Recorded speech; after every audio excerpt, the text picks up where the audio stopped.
would a crappy day on Saturday, weather-wise, like torrential rain, do to your game plan, defensive game plan? You weren't expecting that one, were you? You didn't plan that one on the way over. No, sir, I didn't. Yeah, because the weather's supposed to be crappy over there. I don't think a bunch. Okay. I think we do what we do, and I think they'll do what they do, and I don't think a bunch. What enables you to corral? You did a nice job against the run. You got Justice Hill this week, maybe the best or kind of all around back in the Big 12. What's he's the key incredible. to corralling those guys? I think you got to swarm to the football. I don't think you can leave one guy out there. I think he's incredible. He makes a lot of guys miss. Like you said, probably one of the best in the conference. Battling to be the best. I think to say that one guy's going to run up there and get him, I don't think. I think we preach that all the time, really, in any game we play. But I think it's really true in this game that we're going to have to swarm tackle them and get as many guys hats to the ball as we can get.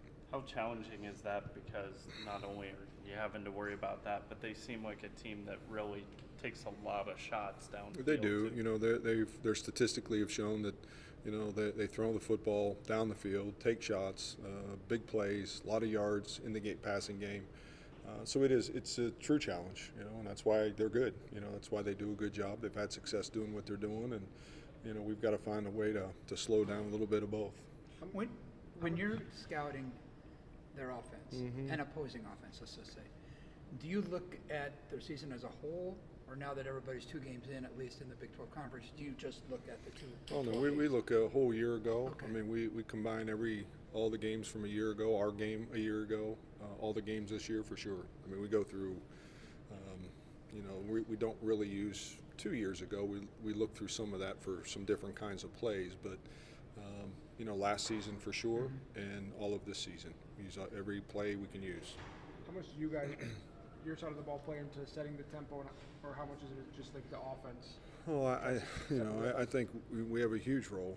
I think our role is to get off the field. And I think get our guys the ball, and we were able to do that with some turnovers last week. Third down was a battle for us. Third and fourth down, and we got off some, didn't get off near enough, but I think it's huge. I think the more opportunities our guys have with the football, the better opportunity we have a chance to win. Is there any rhyme or reason when it's third down struggles specifically? I guess. Oh no, or is it just I don't think I've slept because of it, but I think it's a multitude of things. I think our guys are working hard at it. I think we're working hard at it.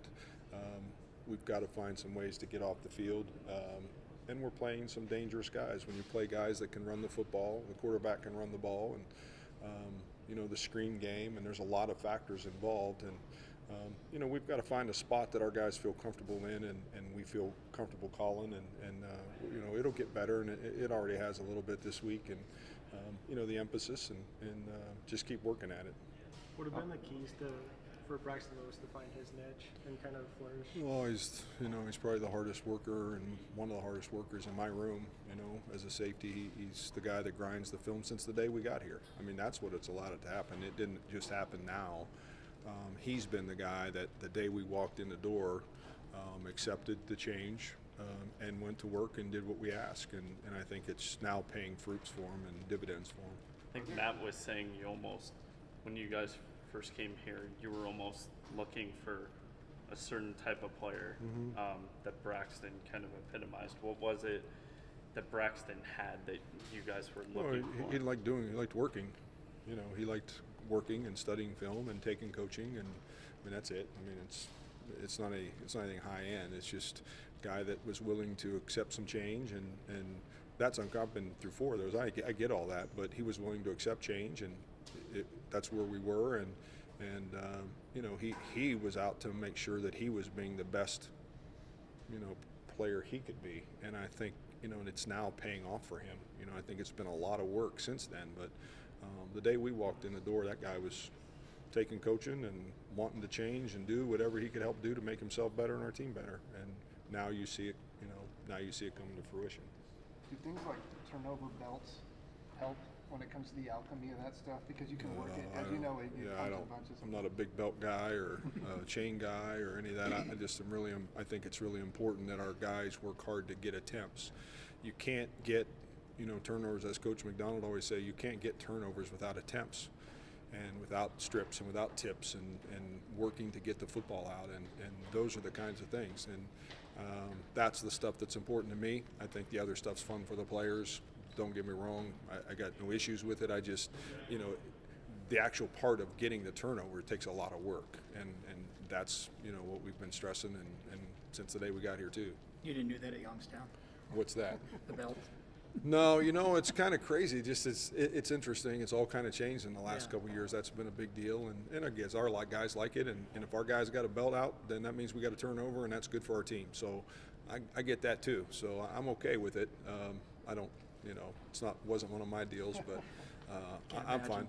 No, and again, like I said, if our guys, somebody's handing our guy a belt coming off the field, then that means we did something good, and that's all good with me. Trust me.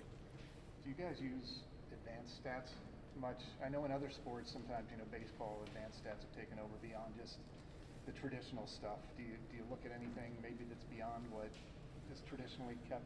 Oh, I don't think so. We keep a board in our room that probably everybody does. It just talks about all the key factors, probably everything that Wiener does, and just that comes out, and we keep a board on every team. So we try to pay close attention to that. We when we're defending and getting ready to go into the game, where has it gone? Where's the turnovers at? How many punts? How many? All those things. So yeah, I mean, we use it. The advanced stuff. I think I don't know how much we use that, but we certainly pay attention to seasonal stats, and even a year ago. I mean, we go back a full year and we look at all their stats and games and rushing and everything. Are there areas you've seen growth even from last year where you were already a really stingy defense that you've seen maybe up a notch? I don't know. I don't look at ours. Okay. I'm an anti-stat guy when it comes to ourselves. We're trying to win, and help our team win, and we have to do everything on defense. I always tell our guys, if they don't score, we can't lose, and that's my thought process on defense. I don't get into the, what ifs, like if they don't score, we can't lose. So that's always been my philosophy. I just think, again, trying to look at the opponents is where we spend all our time, and we evaluate ourselves for sure, but I don't look at numbers. I look at third down percentages, and I look at, how many 3 and outs we get and turnovers we get, and the biggest thing is a turnover margin, and we do study that, and we talk about it, to our defense, for sure.